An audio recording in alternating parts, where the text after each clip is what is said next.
Bismillah, wassalatu wassalamu ala Rasulillah. I bear witness that there is no deity but Allah, the one and only, and I bear witness that Muhammad is his prophet. Again, watching one of Christian Prince's videos when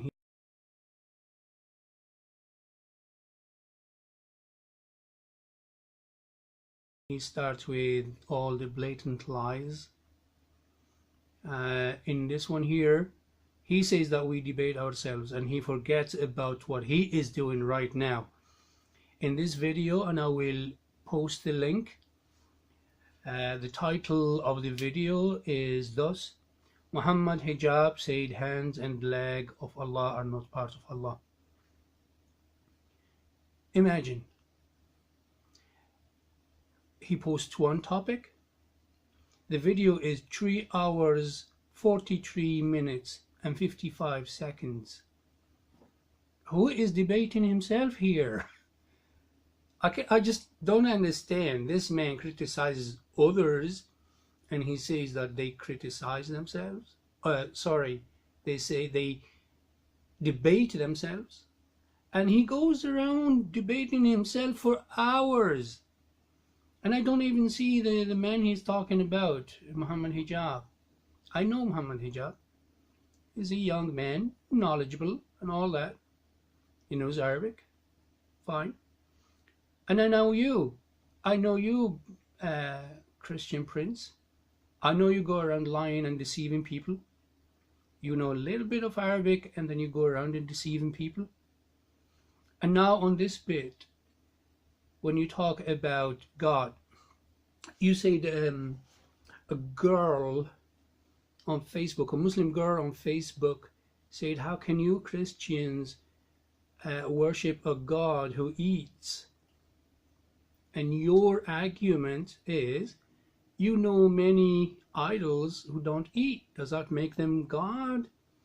And of course you, as knowledgeable as you are, and I'll put it in brackets, as a deceiver as you are, though you read Arabic, but you conveniently go to the bit that suits your quest, which is what? Which is like you talking about the black stone, and you say that we kiss it. You're such a deceiver.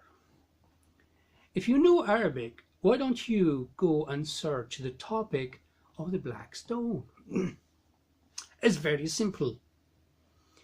Now, here's the challenge for you and for any Christian out there. But I like to challenge you because you're very smart. Go find me a Muslim who worships the black stone. One, single one. Huh? That's it. A single one. Go and find who says that we worship the black stone. Does that mean that we are not worshipping properly when we are not in Mecca around the Kaaba? I know there are some ignorant Muslims who go there to Mecca and try to kiss the black stone. There is a teaching though which you conveniently skip, which says it is narrated about the second caliph of the Muslims, Umar ibn al-Khattab, who said, and I quote, he said, I know that you do not harm me nor benefit me, but because I saw my beloved prophet kiss you, then I will do it. Now, if you are smart enough, why don't you go back to the teaching of the prophet and the way he did? We do not kiss it.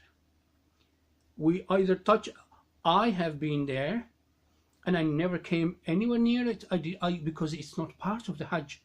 You just from very far and you do that in salute and you say Bismillah Allahu Akbar, and if you are close to it, you put your hand and you do this. Watch me. just like this. You don't kiss it. No. You do this and walk away.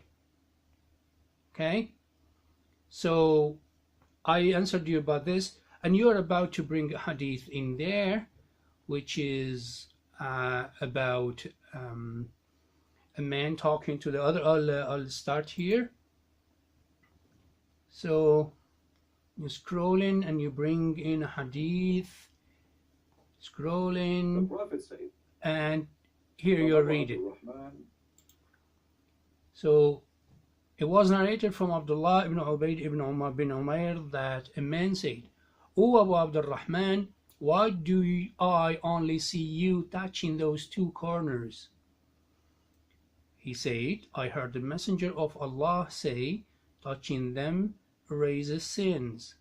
And I heard him, typos, I heard him say, whoever circumambulates 7 times, it is like freeing a slave.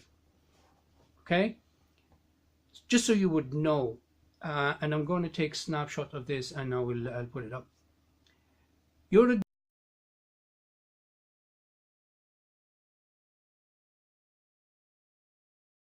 deceiver. Why didn't you show them the whole thing? Because the story talks about circumambulation.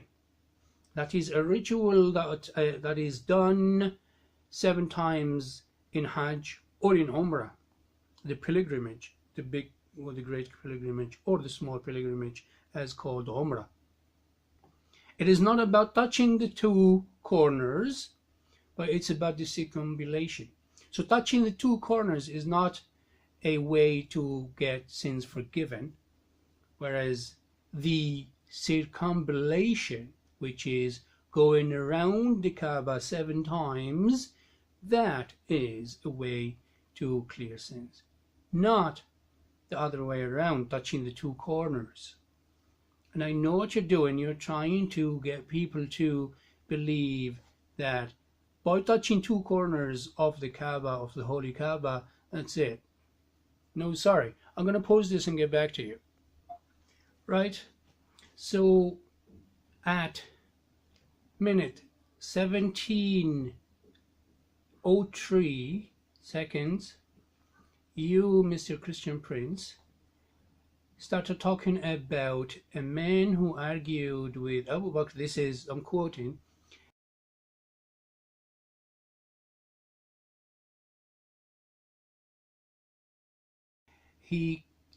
Abu Bakr argued with someone who does not like Islam, and at some stage he tells him, go and suck the clitoris of a lad. You are again deceiver. Why didn't you start reading the story from the beginning and translate it? And you lying to people and tell them, oh, the translation in English is not there. Why? First of all, why did not show us where you got that from, the source? Second, why did you not read the whole story and tell people what's the story?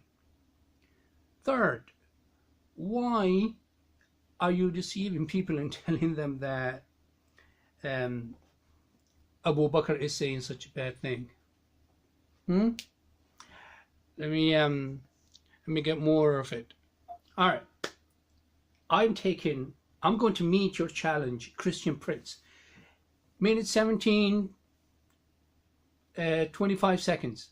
You sent a challenge, you say, to any Muslim to tell me why and what and how and blah blah blah. Abu Bakr is saying that. Very, very simple.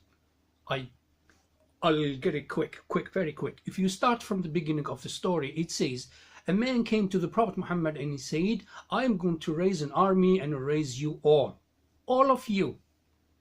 Abu Bakr, the best friend or the closest friend of the Prophet Muhammad, said to him, a metaphorically, he's saying, do you think that we will back down and let you come and harm our beloved Prophet? In English, there are some conundrums where you say something to mean something else. It's like, I'll give you an example. Let's say something impossible, an Englishman would say, oh, until hell freezes over. It's exactly the same thing that Abu Bakr is saying in there. Abu Bakr is saying that thing, and usually Abu Bakr does not use that foul speech. But when it comes to a threat to our beloved Prophet and the Muslim community, which was small and threatened and persecuted, Abu Bakr said to this man, and I'm going to translate what the deceiver Christian prince did not want to translate. He said, in the Arabic word, at the time there was this goddess called Allat, and she is a descendant, so-called descendant of Noah, one of his daughters. So the Arabs were worshipping her. So, and because she is a female deity, so the Arabs, when they want to tell you something that is impossible in a bad way, and to show you that they are very upset with you, and that whatever you're talking about is not going to happen, they'll tell you, Umsus Badr Allat, go and suck the clitoris of Allat, which is something impossible. Okay, first of all, because that thing doesn't exist. The second, at the time there was only one statue, and it was actually destroyed by Islam. Hello, Christian prince. Statues, idols, God that were worshipped by Arabs and others were destroyed by Islam. Remember that. That's to be. I need you to put 100 lines underneath it. You are a deceiver and a liar, and you're lying to people in here. I met your challenge, sir. That does not exist. It was something that Abu Bakr said in order to show the man who was threatening the Prophet, to tell him that this thing is impossible. It's not going to happen. Why? Because we're here and we will protect our beloved Prophet and we will protect our people. Then the aggressor said, oh, Abu Bakr, if you did not have a hand over me, meaning if you were not kind to me at some stage, because Abu Bakr was one of the kindest people. He's the one who was actually buying slaves and freeing them on the spot. Christian prince, I challenge you to show to show me that you can be honest enough to tell people that Abu Bakr was the kindest man in history.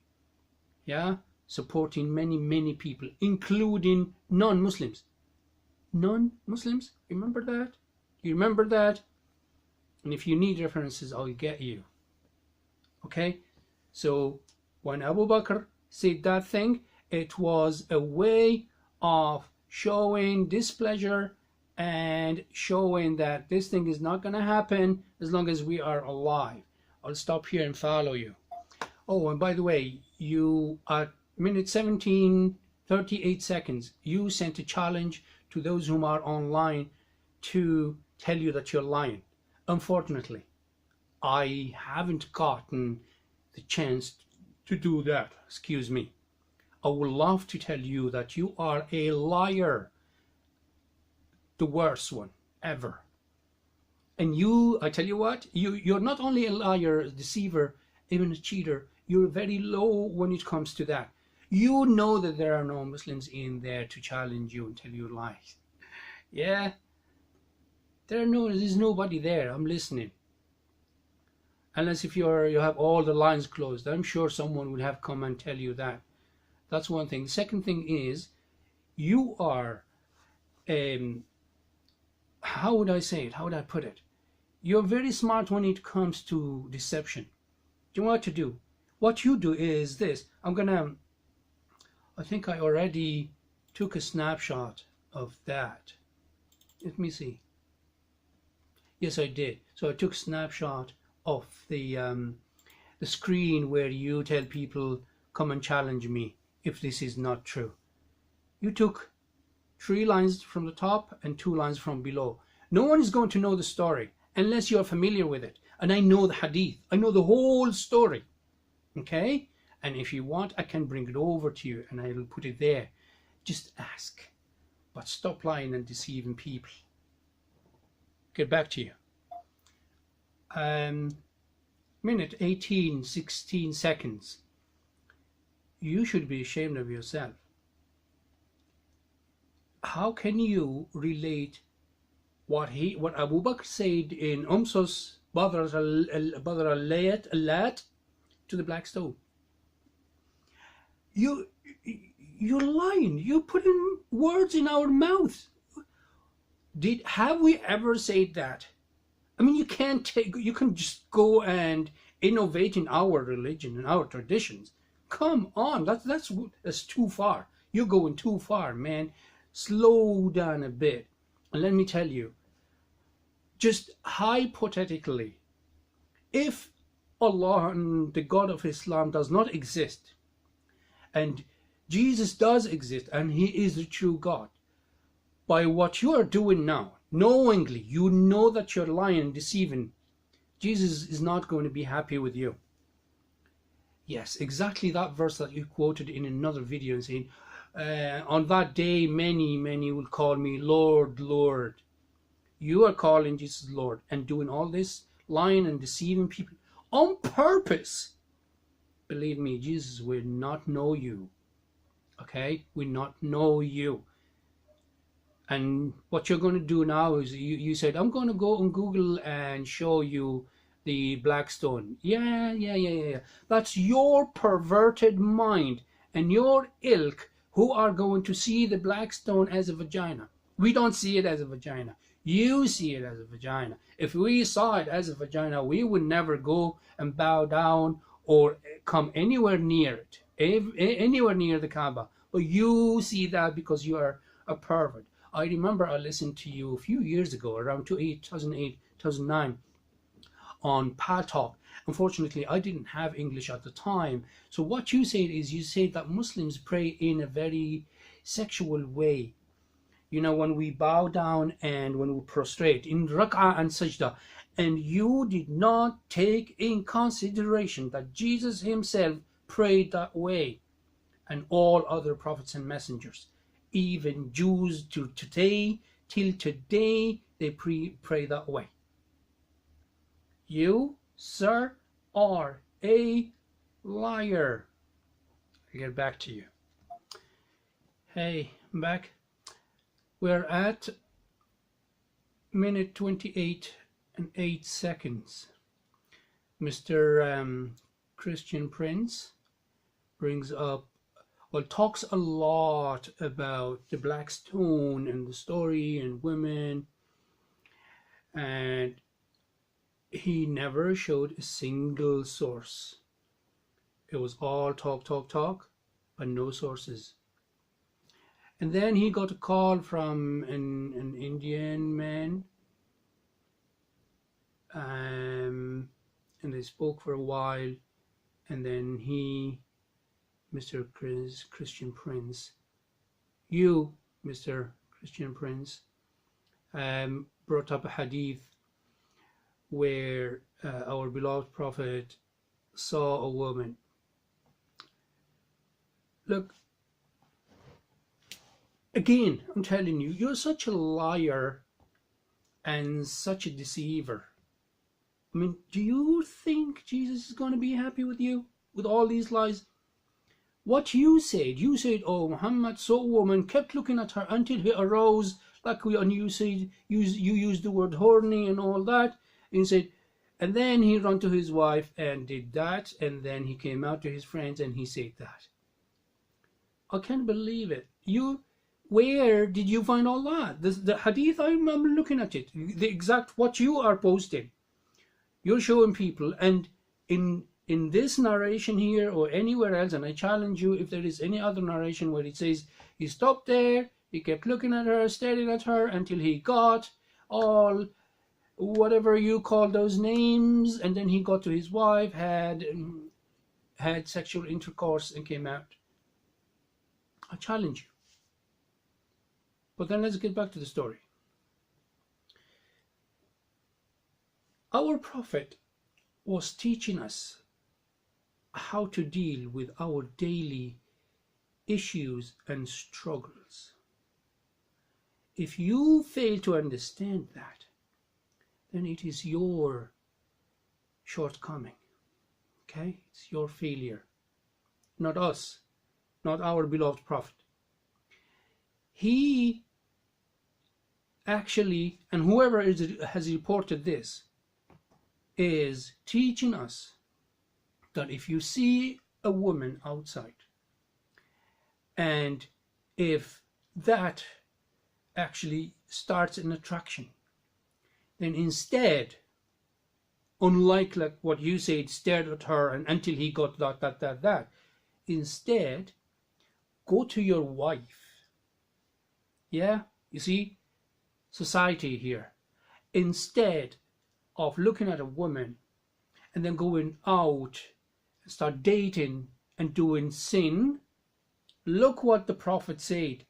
But your mind and your heart is blocked and your heart is sealed. You don't see that teaching in it. Go, instead of committing the sin, go to your wife and do what is lawful and legal to you. And then he came out and he spoke to his companions, giving them the advice, saying that the woman, as he said, is attractive, okay? And the shaitan and the devil will show you that. It's not the woman herself. Like, you are accusing our Prophet of being the devil, and you are the son of the devil. You are the son of your father, the devil, lying and deceiving. Our Prophet, these are, you do not show and tell your followers that Arabic metaphor might sound a little bit strange to English speakers, and you're using that to your advantage. You are such a liar and a deceiver. So he said to them, when you are in a situation like this and the devil is showing you that and getting you all attracted, go to your wife. There's no better teaching than this, sir. Okay? He did not say, oh, go and say hello, invite her for a coffee, take her out for dinner, and then go home and fornicate or commit adultery. No, sir. He said, go to your wife. There is no better advice than that, sir. And if you have it in your Bible, bring it. Let me see it. I'll move on to the next lie. I am at minute 34 and 29 seconds. This gentleman here brought up a hadith and he changes the topic totally.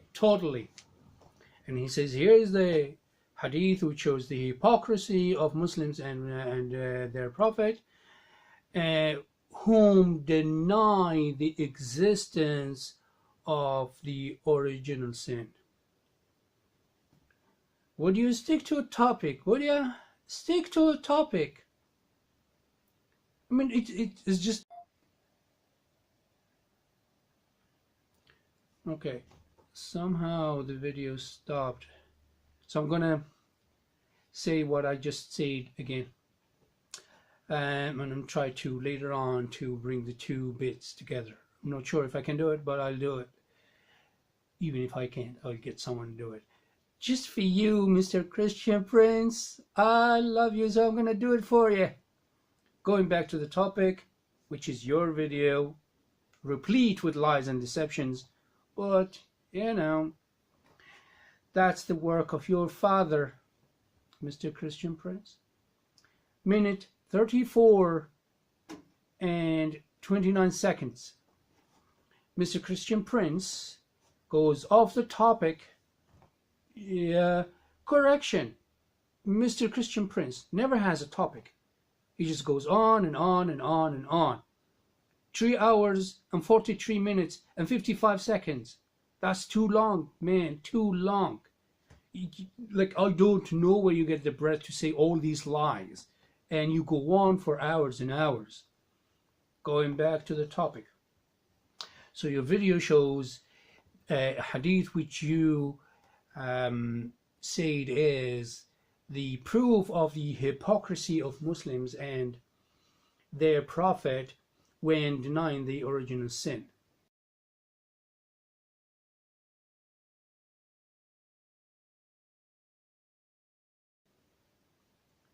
You're such I'm not gonna go that low just like you and call you things. No, you're such a deceiver. First of all, the metaphor, you know what it is called? So our prophet is saying, if it wasn't for the Israelites, the meat would not decay, and if it wasn't for Eve, the wives would not betray their husbands. Look to you. Eve, peace be upon her, our mother, and your mother too. Our mother, and just a reminder that Islamic tradition and the Quran does not incriminate Eve as much as your Bible. Okay?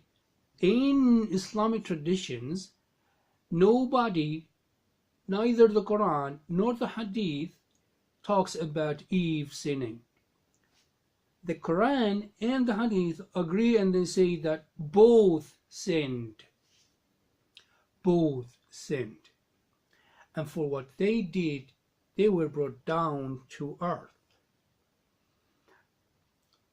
I fail to understand how you got this mixed up with the original sin.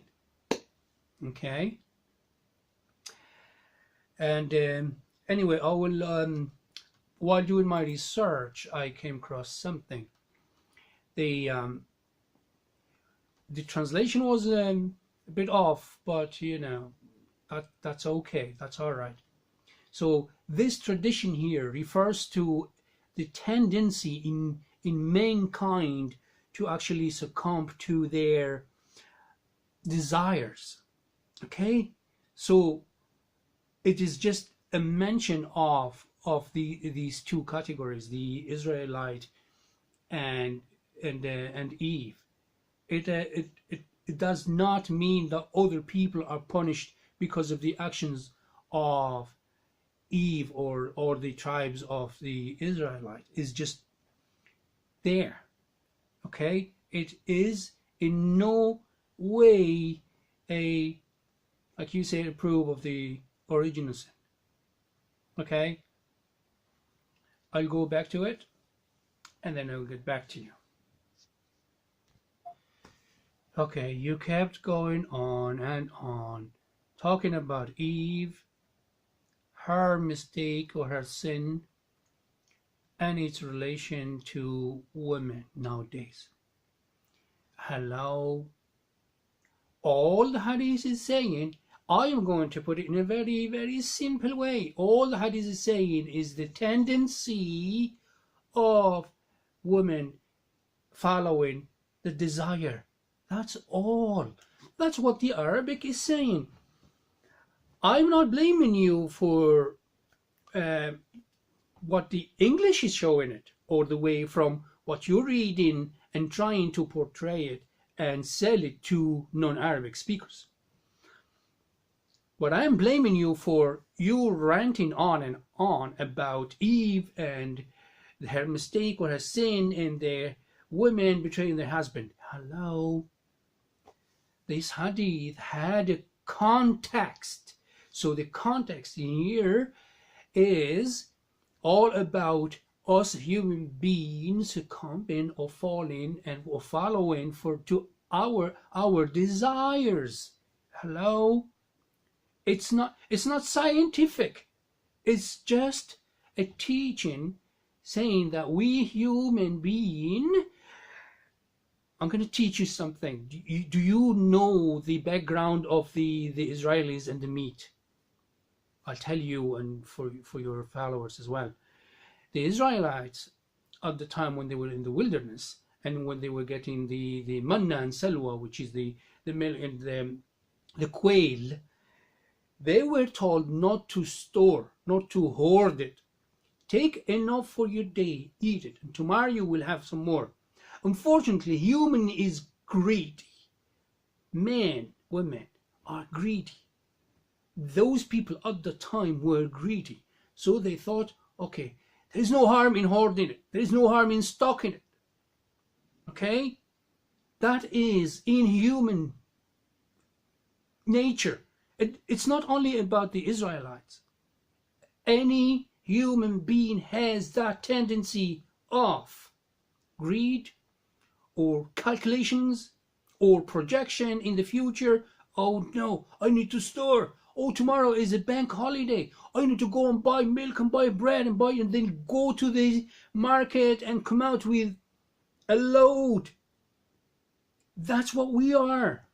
Now, moving to the second part of the hadith, which you're making a big deal out of. It's just a teaching saying that it is in, and let's admit, we're all children of Eve.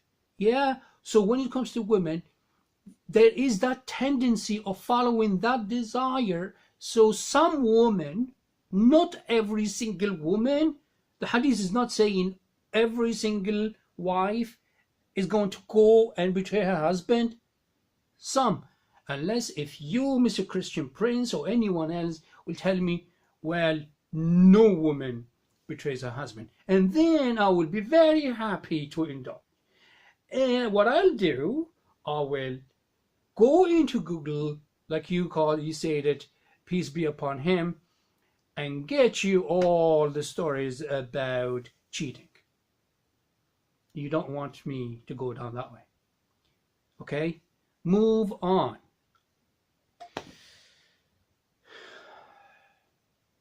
Minute 38 and 36 seconds. You're so cheap. You're really, really cheap. Honest to God, like, would you stick to a topic? Why are you talking about Abu Huraira and sticking to the Prophet? And he says Allah knows, and then you're talking about him going with the Prophet and having free breakfast, free lunch, free dinner. You should be ashamed of yourself. Come on, that's a man who existed for 1,438 years ago. Why are you talking about him?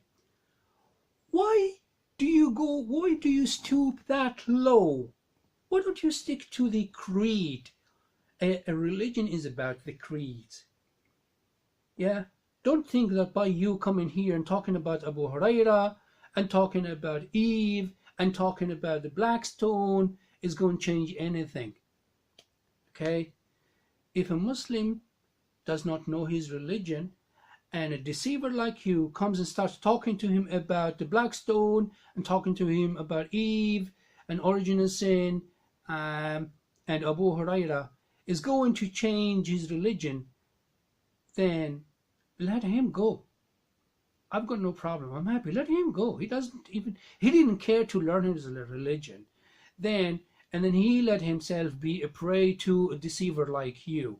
So let him go. Plus, it's not my job to judge him. I'm not judging you and I'm not judging him. I've no problem. Let them follow you. But don't waste my time because I want to hear more. This is a 4 hours video, 4 hours long, and I need to follow you, to refute you and expose your lies. So I'm going to go back. Because then the Muslim, they will say to him, what's wrong with you? He's saying sallallahu alayhi wa sallam. Christian Prince, I will dare to tell you to stop. If you say it more than once, I will tell you to stop. Okay? Yes, when we mention the name of our beloved Prophet, we say sallallahu alayhi wasallam. But we don't have to say it like you said 10 minutes when you're trying to be smart and make fun of them. Come on. And then they say, Zidu. Yeah. Repeat. Say more. Add to it. Come on. That's so cheap. I am waiting for the beef. I just don't get it. Why do you come up with these things And now, yes, now I know what's taking you so long. 3 hours and 43 minutes and 55 seconds. And then the title says only Muhammad Hijab says. It's like you're debating Muhammad Hijab. You're debating yourself. You're talking to yourself. And you're bringing hadiths from here and there and talking every now and then, coming up with something so ridiculous. Come up with the beef. Give me something. Give me something. Real topic, real issue that you have. Give me a real topic to refute you. I'm sick of your little game and these lies that you drop every now and then. Come up with something and stick to it and go through it. And stop making these 4 hours long videos.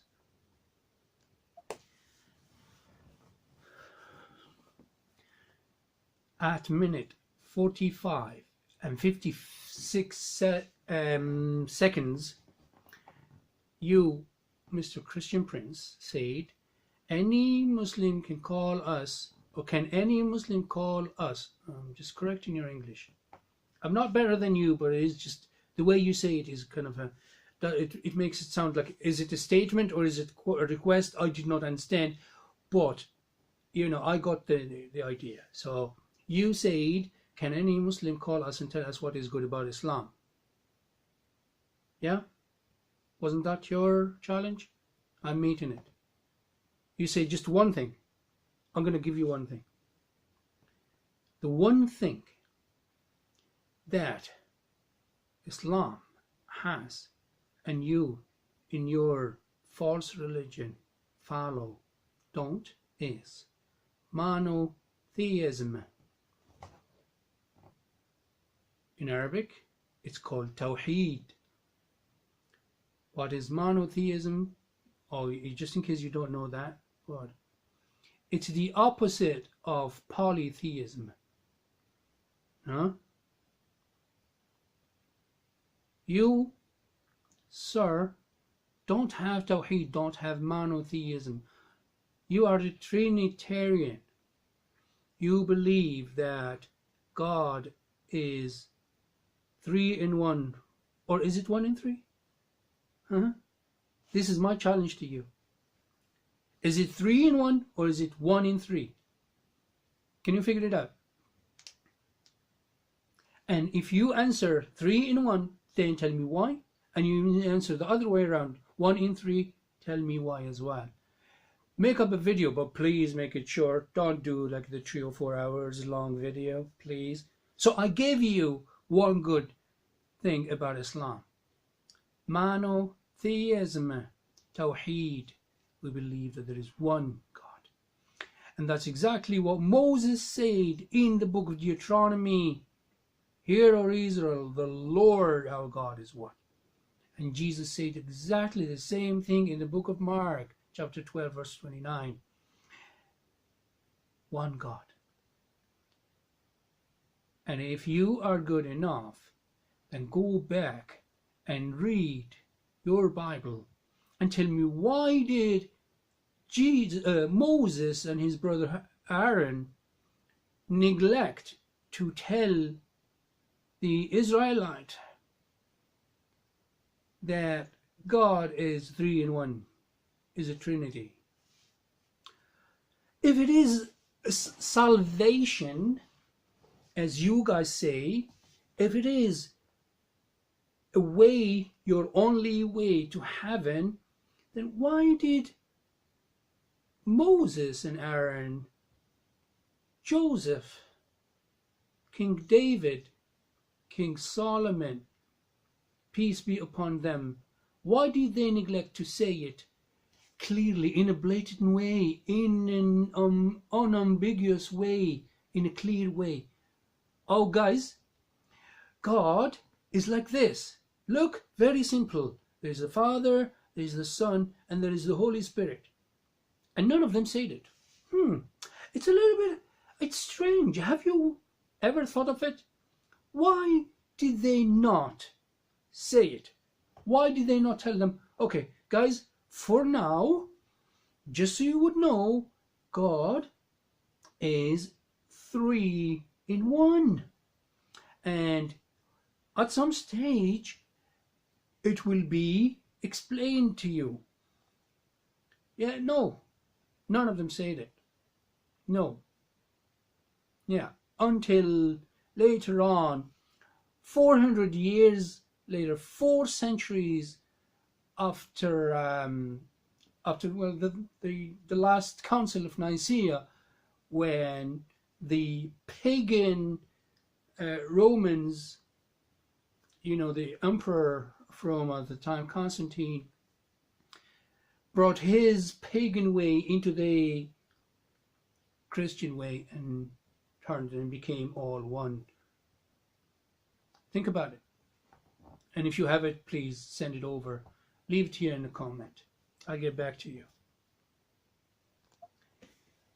Hey, Christian Prince. At some stage, let me see what minute. 47 minutes and 52 seconds. First of all, there was, according to you on the chat room there was a Muslim who actually, oh, sorry, I'm trying to check my screen, who wrote Allah and then wrote SWWT, and you did not understand that, so I just wanted to help you out. Us Muslims, when we talk about God, we say, and you'd understand that in Arabic, Subhanahu wa ta'ala. Subhanahu wa ta'ala. Yeah? Be glorified. Yeah? I guess you don't know that? You do know that. And then soon after that you said, is there a smart Muslim in here? I feel so bad. I wish I was there in this conversation on Skype. I really wish. But please give me your Skype. I'll call you.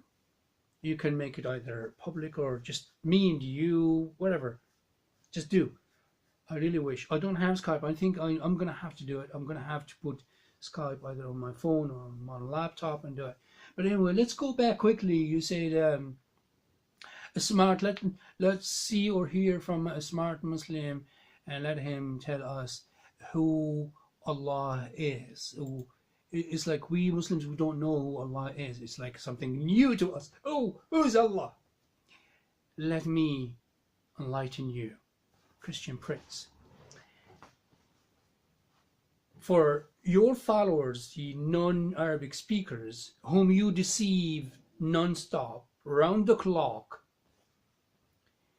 when they hear the word Allah, they will be like, oh, that's a strange God. That is an innovation. It's not the God of Israel. It's not a God of Christians. Of course, that because you and your ilk are deceiving them. There's only one God. Because there is only one God, then it has to be that God. But because we say Allah in Arabic, then you guys will be, oh, what's that? Allah? Oh, what's Allah? Because people like you, fear and hate mongers, make people think that Allah is a totally different God. Okay? There's only one God.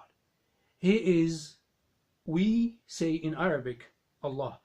But now for you and your audience, I'm going to say God. Okay? Now, the God of the Muslims is this, and I'm starting now, opening the quote.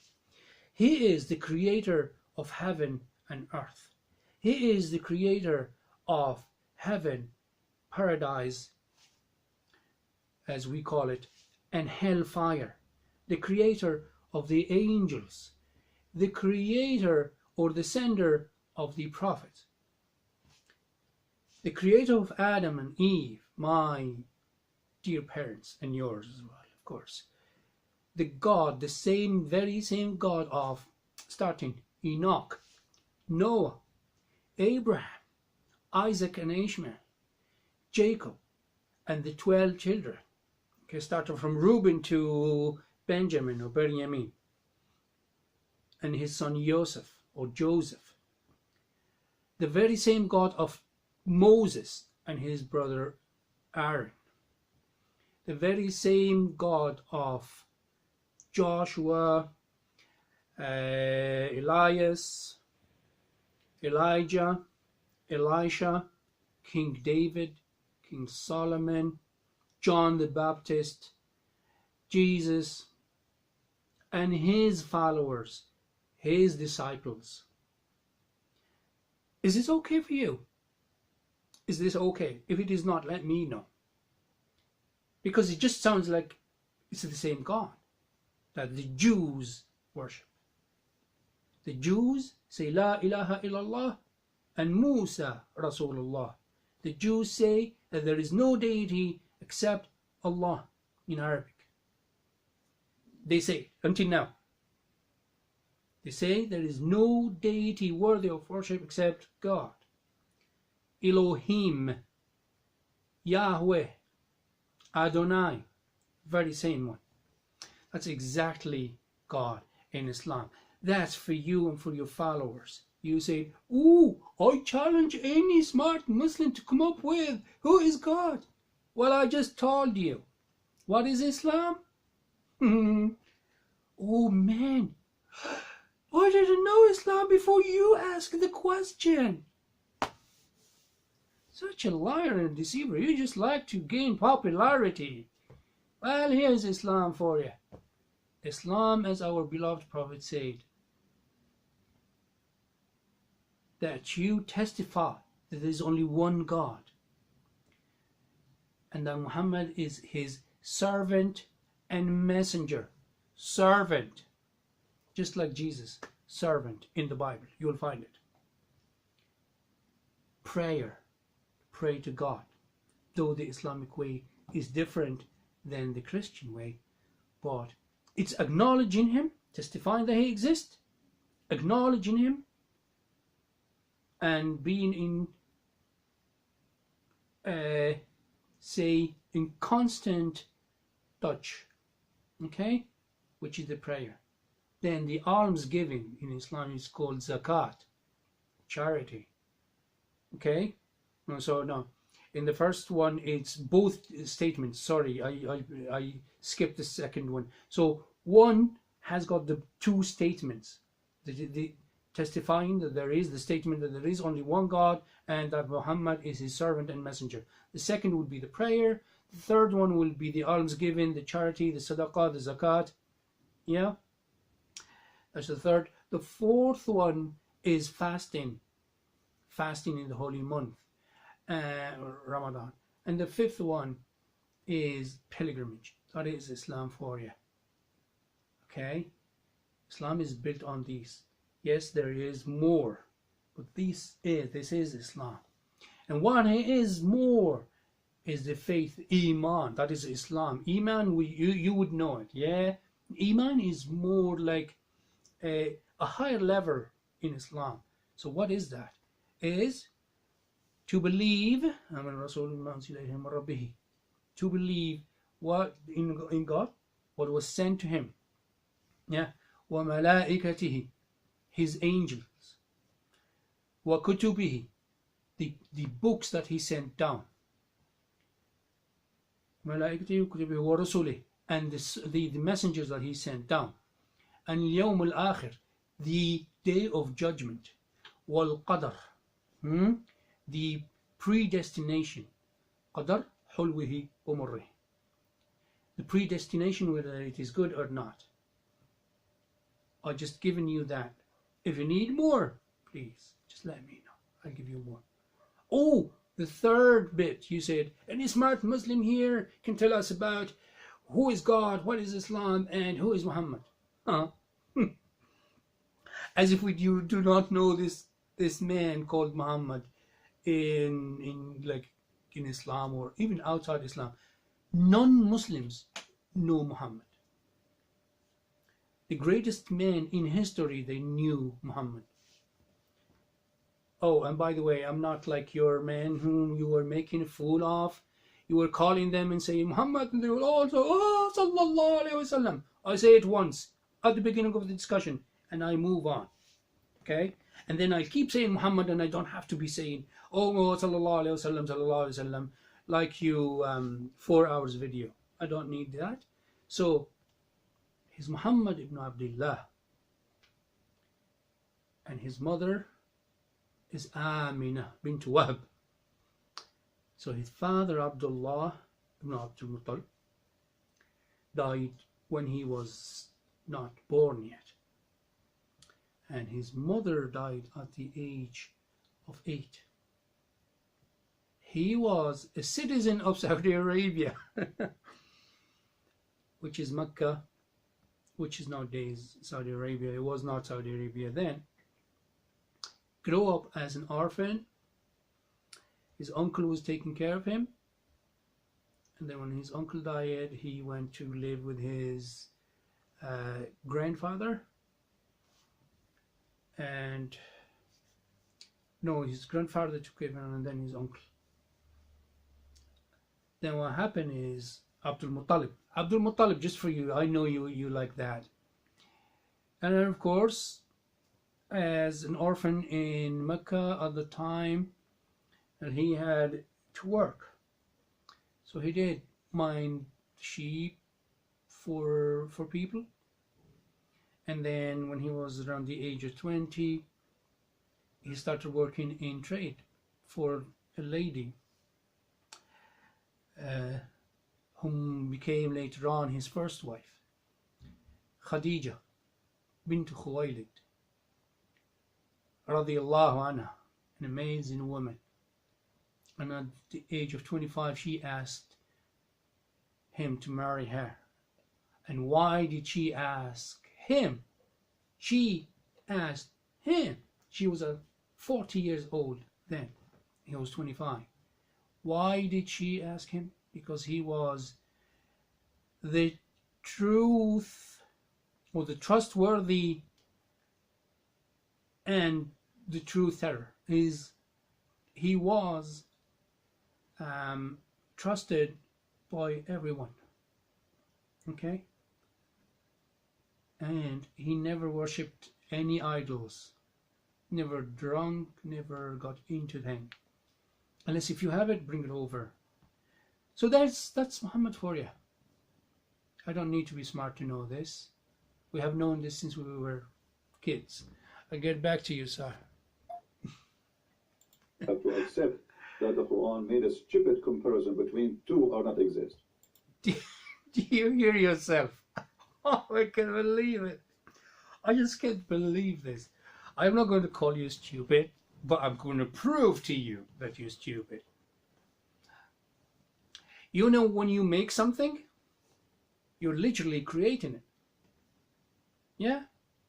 You're literally creating that thing. You make a car, you're creating that. You make a chair, you make a phone, you make a TV, a laptop, anything you're making is actually creating. That's why Allah is called the maker. That's why God is the maker or the creator. You see? And the reason why there is the word creator is because there is something called procreator. So creation, procreation. Just for you, sir, because the creator is unlike the procreator. Okay? Your father is your procreator, whereas God is everyone's creator. Okay? So your father, in a way, he made you. Okay? That's why he is procreator and you are procreation. Whereas God is the creator and who created everyone. The difference, get this, follow me, Christian Prince, get this. The difference between creator and procreator is that the creator creates something out of nothing. Do you understand? Creates something out of nothing, be and it is. Whereas the procreator needs a mean to it. Your father could not have made you or create you without your mother. Therefore, your father and your mother gets together to get you. That's the procreation. Animals, insects, birds, whatever. Whereas the creator is the one who made everything out of nothing.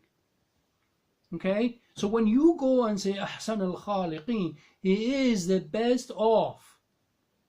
Yeah? So that creation that I was telling you about, that your father is not as good as the very first one.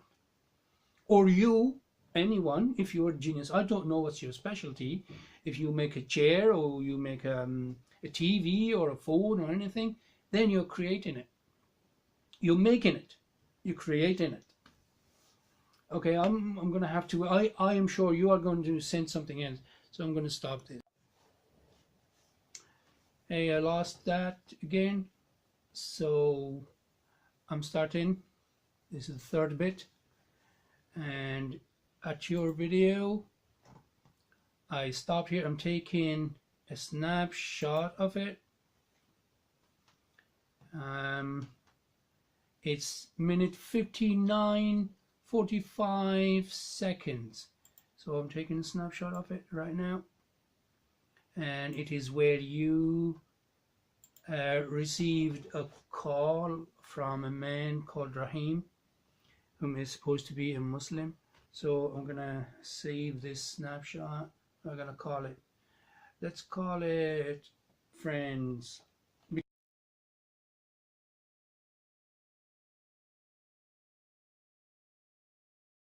Because it's about being friend with Jews and Christians. And the challenge between the two of you was that you would prove to him that Allah in the Quran is saying that we're not supposed to have Jews and Christians as friends. First of all, you as an Arabic speaker, you would know what is the difference between awliya, al-wali, and asdiqa, sadiq. The Quran, though I don't know, you brought a translation. Anyway, I'm not going to blame you for that. It's there. Okay? But it is your nature of a deceiver. You will cherry pick what suits your premise. So what happened here is you brought a verse and that says, O ye who believe, take not the Jews and the Christians for friends. The verse in Arabic says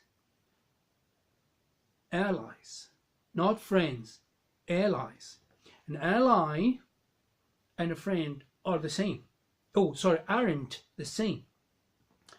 You see, the America, or let's take the NATO here in Europe, okay? The NATO, people are allies to each other. The army from every country is an ally to the others, but not necessarily friends. They don't need to be friends, okay?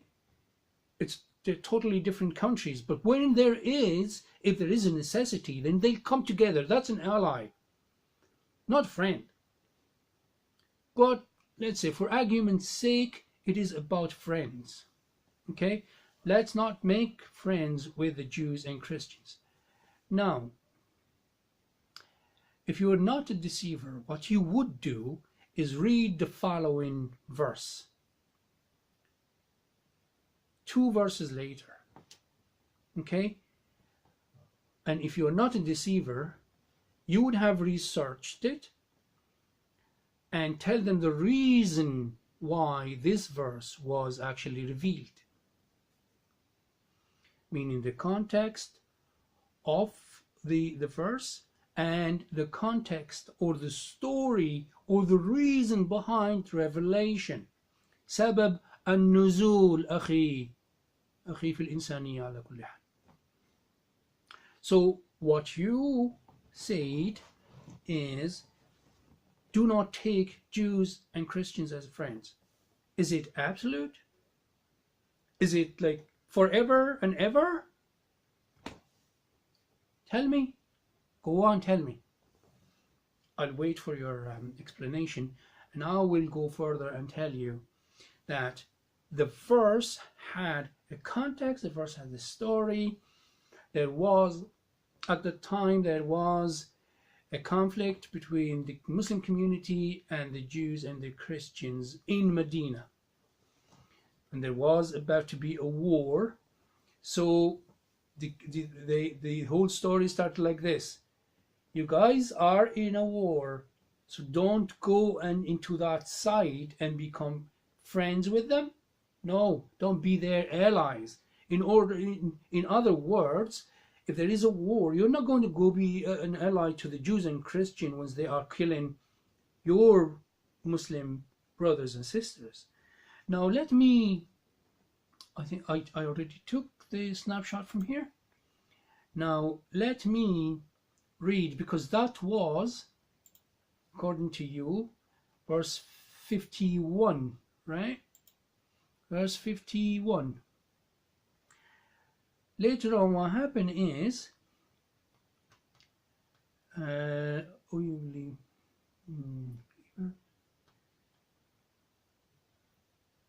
don't want to be reading everything, so I will just I'll just go straight to the verse which I want to get to. So verse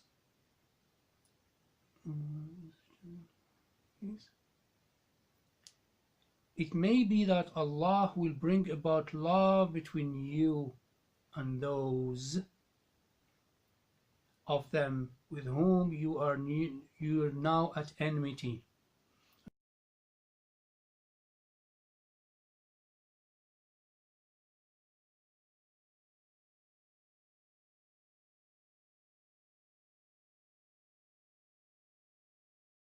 And Allah is all powerful and Allah is most forgiving. So Allah in this verse in here, it says that though these people you are with now in war, it might happen in the future, yeah, it may be that Allah will bring about, and this is chapter 60 verse 8, Allah will bring about love between you and those of them with whom you are now at enmity. Okay, so then, O ye who believe, take not those friends who make a jest and sport. This is that verse. We're given to the book before ye. And you prayer, it may be that Allah will bring. So verse chapter 60 verse 8. So I'm just reading it again in like within the context. So now the following one, which is chapter 6 verse 90, it says, Allah forbids you not respecting those who have not fought against you on account of your religion, and who have not driven you forth from your homes, that you be kind to them and act equality towards them. No, equitably towards them. Surely Allah loves those who are equitable. You, Mr. Christian Prince, would leave this verse and would go to the other verse. This verse actually talks, this is one of the absolute verses, and you go to the other verse where it is talking about a specific situation and a specific context, and it says allies, awliya.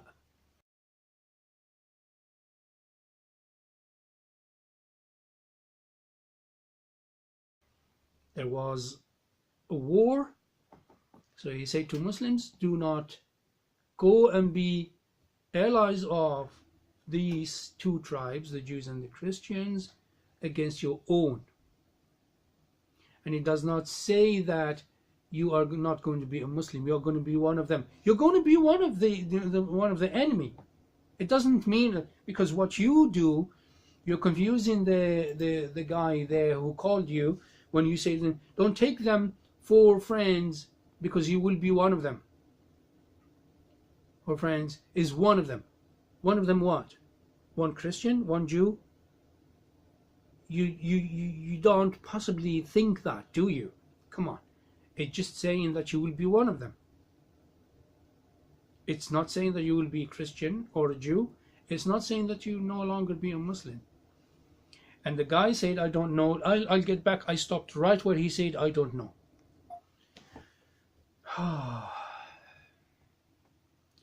It's 1 hour and 2 minutes.